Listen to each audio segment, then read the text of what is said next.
Radioactif, 10e édition, le festival. Avec les lycées Henri Paria, Claudie Aigneret et Léon Blum, présentés par Yannick Briez.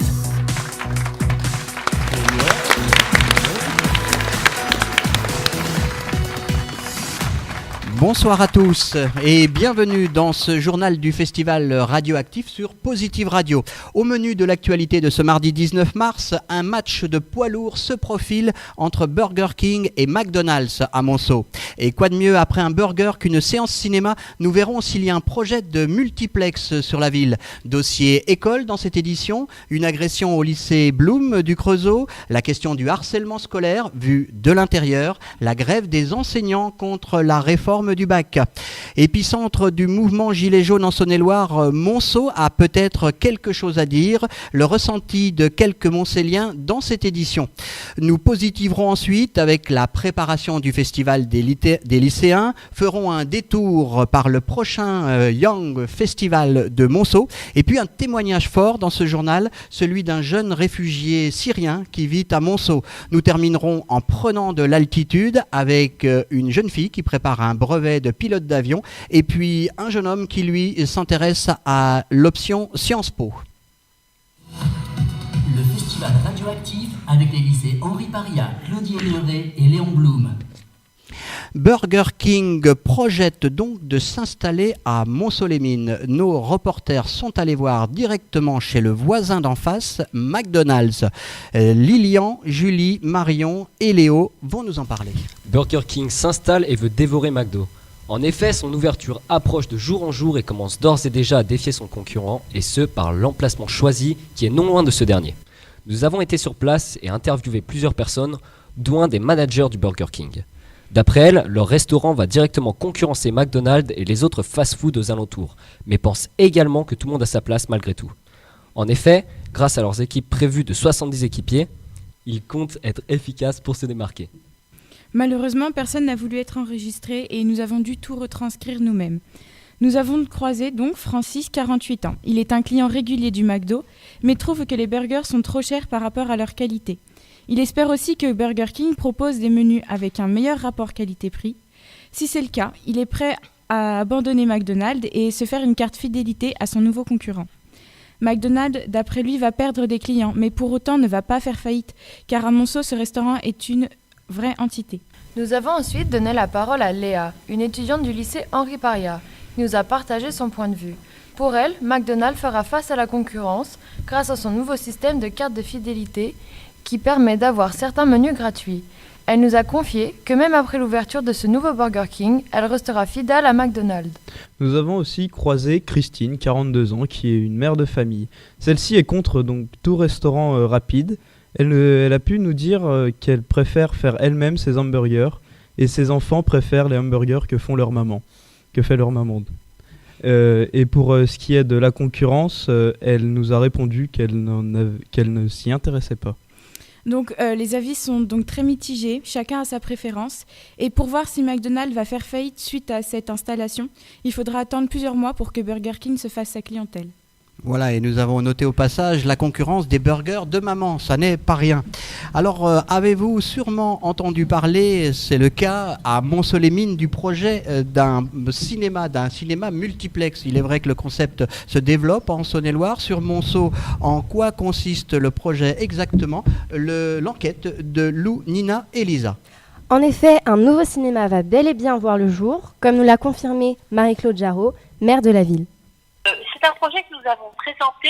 Le porteur de projet, c'est-à-dire la société Panacea, est venu le présenter au conseil municipal il y a, alors maintenant, je vous dirais, il y a presque un an, peut-être voire plus. Donc c'est un projet qui se construit et c'est un projet qui se situera autour de l'embarcadère. Alors vous savez qu'on a eu pas mal de contentieux, donc le projet a été validé par la commission départementale d'aménagement cinématographique, puis par la commission nationale, les contentieux venant de l'ancienne exploitante du vieux cinéma. Et puis après, dès l'instant, eh bien ça démarrera ensuite. Ce projet va bien se faire, bien sûr. Assez imposant, le complexe, construit par l'association Panacea, abritera 5 salles pour un total de 756 places. Il devient nécessaire de relancer l'intérêt des Montcelliens pour le cinéma. que vu l'état du cinéma de Monceau, ce serait une bonne chose qu'il y ait un nouveau cinéma. Les travaux du complexe sont donc prévus pour automne 2019 et son ouverture, elle, est prévue pour 2020. Merci pour ces précisions. Page fait divers maintenant. Hier matin, au lycée Léon Blum du Creusot, une femme agent d'entretien a été agressée. Elle voulait passer avec son chariot de ménage. Un élève de l'établissement l'a alors agressée verbalement et physiquement. Quelles sont les réactions aujourd'hui ? Nous avons l'équipe qui s'est rendue sur place. Johanna, Tiffany, Manon et Nolwenn. Nous avons recueilli le témoignage de plusieurs personnes. Le premier est un homme interviewé dans la rue. Êtes-vous au courant de l'incident qui s'est passé au lycée Léon Blum ? Quel est votre ressenti ? Alors oui, j'ai été mis au courant dès hier. Je trouve que c'est pas quelque chose de normal et qu'il n'y a pas lieu d'être dans un lycée. Trouvez-vous ça normal que la personne soit juste mise au conseil de discipline ? Alors, je pense que dans le cadre de l'établissement, c'est normal qu'elle passe en conseil de discipline. Après, peut-être qu'il va y avoir d'autres procédures extérieures, un dépôt de plainte au commissariat ou quelque chose dans le style. Après, il faut voir les conséquences de ce qui s'est passé hier. Que pensez-vous du droit de retrait des professeurs et des agents ? Alors, je trouve ça normal, parce que c'est pas normal pour des professeurs et des gens qui travaillent dans des établissements scolaires d'être agressés par des élèves, de la même manière que c'est pas normal que les élèves s'agressent entre eux. Voilà.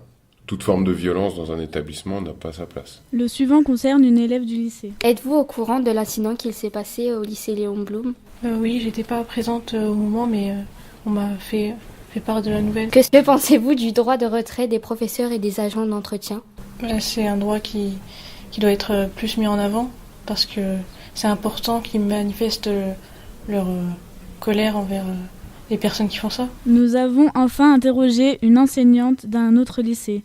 Êtes-vous au courant de l'incident qui s'est passé au lycée Léon Blum et quel est votre ressenti ? Oui, j'en ai entendu effectivement parler par le biais d'enseignants qui travaillent là-bas. Et cela vous choque ? Plutôt oui, alors on sait que notre métier n'est pas toujours forcément évident et que de plus en plus on risque d'être confronté à ce genre d'incident. Maintenant, c'est quand même quelque chose que j'estime assez grave en soi d'en arriver aux mains. Pensez-vous du droit de retrait des professeurs et des agents d'entretien ? Je trouve ça totalement légitime de leur part, marquer en tout cas cet événement par un mouvement afin de souligner l'importance et la gravité de la situation.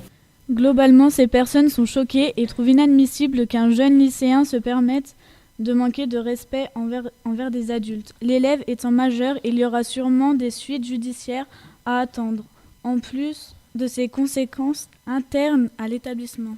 Depuis la rentrée dernière, 35 conseils de discipline ont eu lieu. 28 ont abouti à des exclusions définitives. En novembre, suite à l'agression verbale d'un enseignant par un élève, les professeurs avaient déjà exercé leur droit de retrait. Merci pour cette enquête complète. La violence en milieu scolaire, eh bien, cela peut prendre également la forme du harcèlement scolaire, un sujet plus ou moins tabou pour de nombreux Français. Le harcèlement peut être autant physique, sexuel, moral que virtuel, avec bien sûr le cyberharcèlement. Il est strictement puni par la loi, mais qu'entend-on vraiment par harcèlement ? Andrea, Emma, Madison et Léa se sont penchés sur le sujet. Le harcèlement, c'est le fait de soumettre la victime à une multitude de petites attaques répétitives qui deviennent très rapidement difficiles à vivre, voire insupportables. C'est pourquoi il est indispensable d'en parler autour de soi.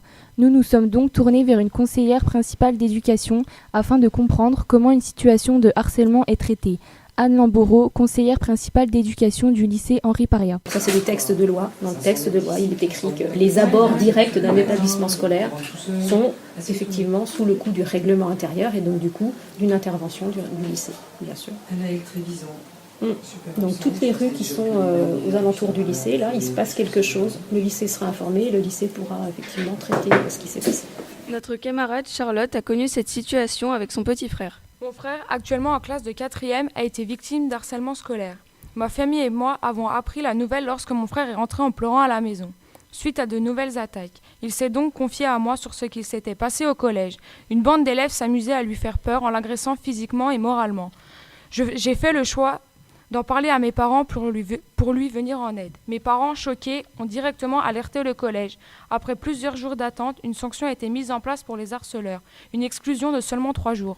Les sanctions mises en place sont-elles réellement efficaces, sachant qu'en 2017, un enfant sur 10 est soumis au harcèlement scolaire?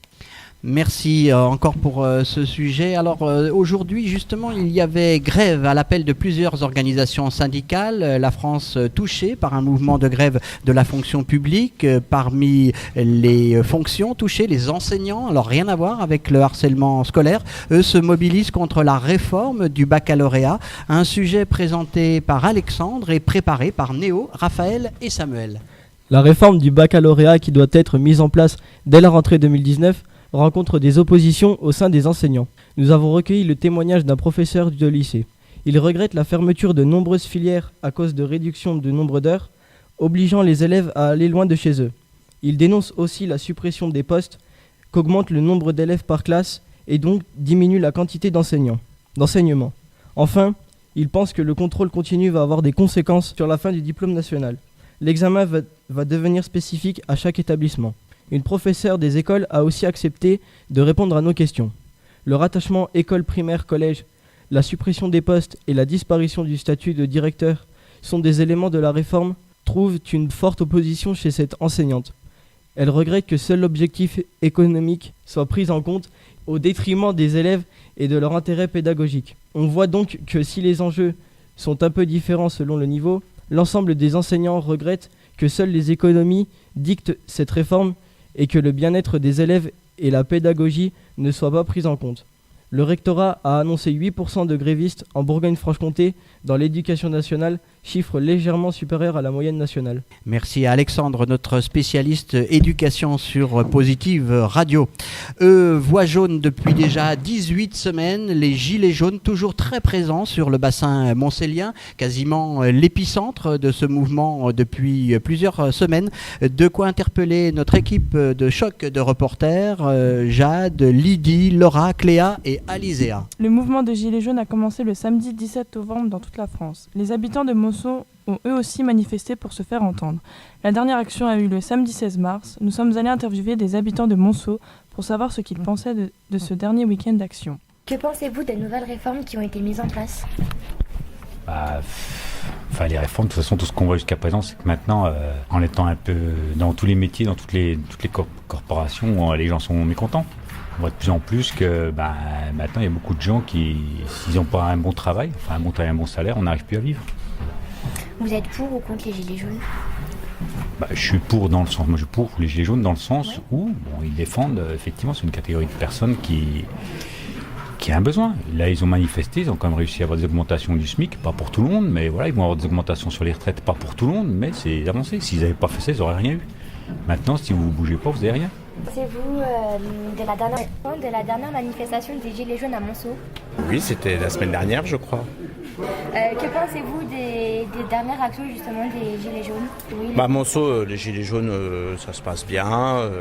Et c'est vrai que leur revendication n'est pas à prendre à la légère, puisque c'est pour aussi l'avenir de notre pays, et surtout aussi de la jeunesse. Ils se battent aussi pour ça. Que pensez-vous des nouvelles réformes qui ont été mises en place ? Alors c'est un peu compliqué les nouvelles réformes, surtout les nouvelles réformes de l'éducation nationale. Quelquefois c'est bon, elles sont bien, et puis d'autres fois elles sont pas bien les réformes. Des fois, qui est touché par rapport aux réformes, c'est toujours les Français moyens.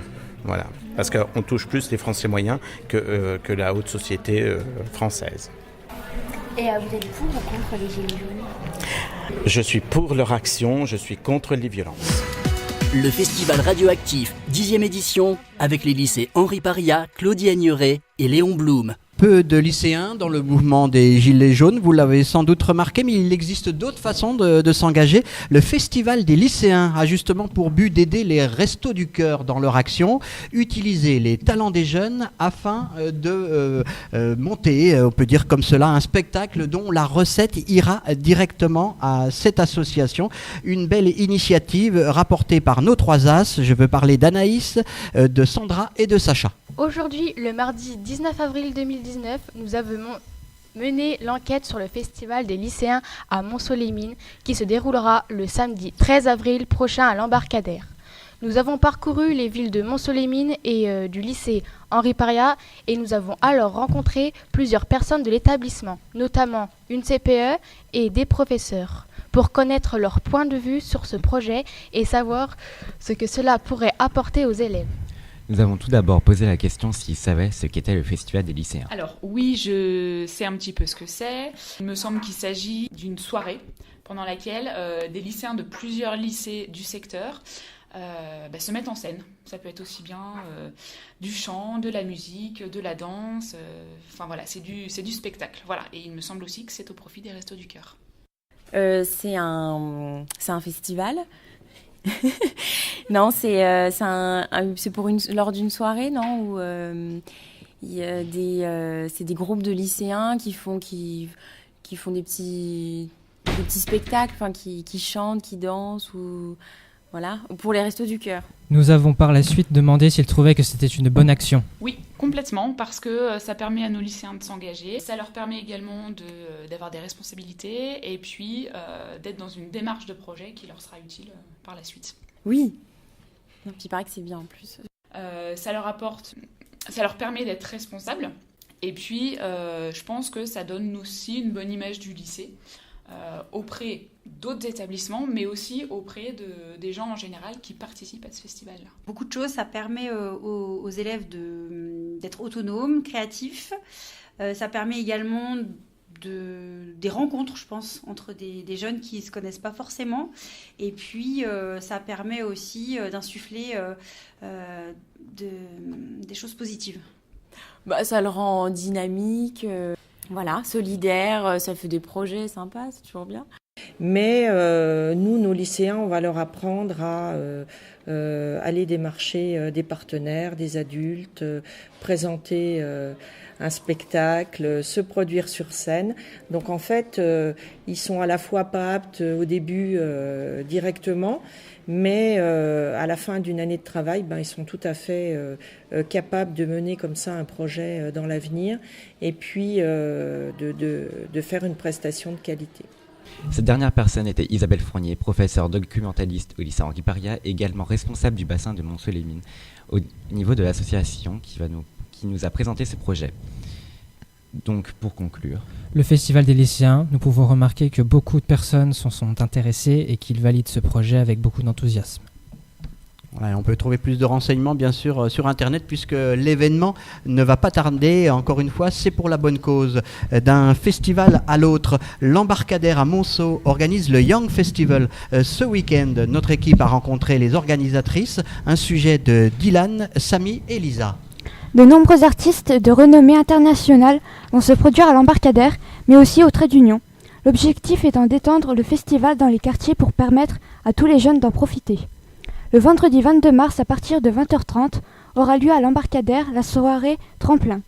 La première partie de soirée est dédiée au groupe de hip-hop Compagnie TSN. Nous avons interrogé leur directeur artistique. La compagnie TSN, c'est une compagnie professionnelle qui est basée à Chalon-sur-Saône, qui existe depuis 2005 et qui travaille, qui a tout un travail autour de la création artistique, mais aussi de la transmission. Un gros travail de transmission, puisque vendredi soir, le spectacle qui sera présenté, c'est le spectacle Bug. Et en fait, le spectacle se base sur... c'est un travail autour de la jeunesse. C'est une création artistique autour de la jeunesse et qui se base sur deux phrases qui sont pour nous essentielles, qui sont soit la jeunesse hérite de la société qu'elle mérite, ou la société hérite de la jeunesse qu'elle mérite. La suite de la soirée permettra aux talents montcéliens de se révéler sur la scène de l'Embarcadère. Un jury composé de professionnels désignera un gagnant qui aura l'opportunité de se produire lors d'un événement de la saison culturelle 2019-2020. La fête se prolongera le lendemain à 16h au centre social Le Trait d'Union à Montceau-les-Mines avec le spectacle humoristique de Samia Oroseman. Elle nous fera voyager à travers le temps et l'espace. Le spectacle, drôle et chaleureux, piquant et pertinent, et porteur d'un message d'amour et d'espoir selon ses proches. Nous vous laissons avec les mots de son agent qui présente son parcours. Sur les planches depuis quelques années, elle fait du théâtre depuis qu'elle a 12 ans. Elle est issue du Conservatoire de Paris et puis elle se produit sur Paris et un peu partout en France et dans le monde. Elle est assez connue pour son discours qui rassemble les communautés et voilà, elle arrive à dédramatiser des choses, des situations assez tristes. Le festival se terminera le samedi soir à 20h30 à l'Embarcadère avec le concert de Berry Wham. Ces 4 beatboxers français, transcendant les limites de la musique vocale, et celui de French Fuse, le duo revisite avec un launchpad et un synthé Ultranova les bruits des quotidiens. C'est donc un double concert unique qui aura lieu à l'Embarcadère. Une buvette sera disponible pour vous désoiffer. On vous laisse avec un extrait d'une reprise du groupe Berry Wham. Bailame como si fue de la última vez y enséñame ese pasito que no sé, un besito bien suavecito, bebé. Taki taki, taki taki rumba.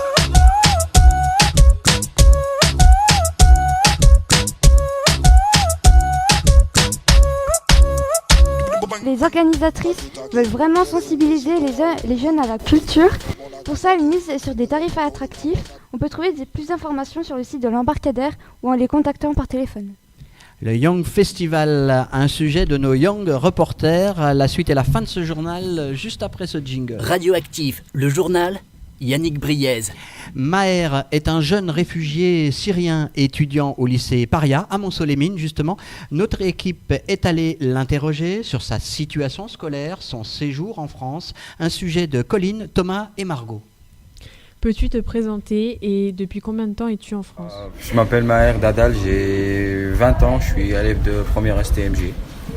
Mois de mai 2016, depuis le mois de mai 2016. Le choc. Oui. Quand je parlais pas français et je vois comment ça se passe ici, j'étais choqué, quoi. Je savais pas quoi faire. Ouais. À l'école, ici. Ouais, juste ici. Et puis une dame qui m'a aidé à apprendre les cours à la bibliothèque de Monceau. D'accord. Et tu trouves ça dur ? La langue, bien sûr. Ouais. Bien sûr. Après la terminale, Maher souhaite devenir infirmier. Il nous a semblé être un jeune homme bien intégré et à l'aise dans la société. Ils sont soudanais, somaliens, afghans ou syriens. Ce sont les réfugiés accueillis par l'association Le Pont à Montceau-les-Mines, qui est un centre d'accueil pour demander l'asile. Son but, accueillir les migrants dans des logements. Le Pont possède 6 ou 7 logements pouvant accueillir 4 ou 5 personnes chacun, une trentaine de personnes en tout. L'association les aide également pour leurs papiers administratifs. Les migrants ont 1 ou 2 heures par semaine pour apprendre le français. Et ils s'en sortent visiblement plutôt bien. Un chapeau à ce jeune, 2 ans en France, et déjà une maîtrise du français étonnante. Nous vous avions promis pour clore ce journal que nous prendrions un petit peu de hauteur. Et bien justement, le lycée Léon Blum du Creusot propose aux élèves de seconde de passer le brevet d'initiation à l'aéronautique. On appelle cela le BIA, un diplôme national. Cette coloration est disponible 2 heures par semaine. Tout élève peut s'y inscrire en passant d'abord un entretien, puis dossier scolaire évalué. Cela permet de donner plus à ceux qui ont moins. C'est le principe de discrimination positive. Un enseignant et une élève de ce lycée nous présentent cette option. Depuis combien de temps cette option est-elle ouverte au lycée ? Alors, c'est pas une option, c'est une coloration de classe, de parler de l'espace et de l'aéronautique à travers toutes les disciplines. Et cette coloration est ouverte depuis 6 ans au lycée Léon Blum du Creusot. Et je voulais vous demander, est-ce qu'il faut être passionné pour poursuivre cette formation ? Surtout, il faut être curieux, il faut être intéressé par les sciences, par les technologies et l'espace, sachant que le thème de l'espace est quelque chose qui est très vague. Et qu'apprend-on en plus dans cette formation ? Ils ont des notions sur la météo, sur de mécanique, de physique. Ça fait 40 heures en plus. Et autrement, ils ont aussi dans cette classe des visites d'entreprises, conférences, comme prochainement, là, il y aura une conférence sur la sonde Cassini. Et combien d'heures de vol les élèves bénéficient-ils ? Alors, si les élèves obtiennent le BIA, ils ont une demi-heure de vol en place pilote, c'est-à-dire qu'ils pourront piloter l'avion, pas au décollage ni à l'atterrissage, mais lorsque l'avion est en l'air, avec un moniteur à côté.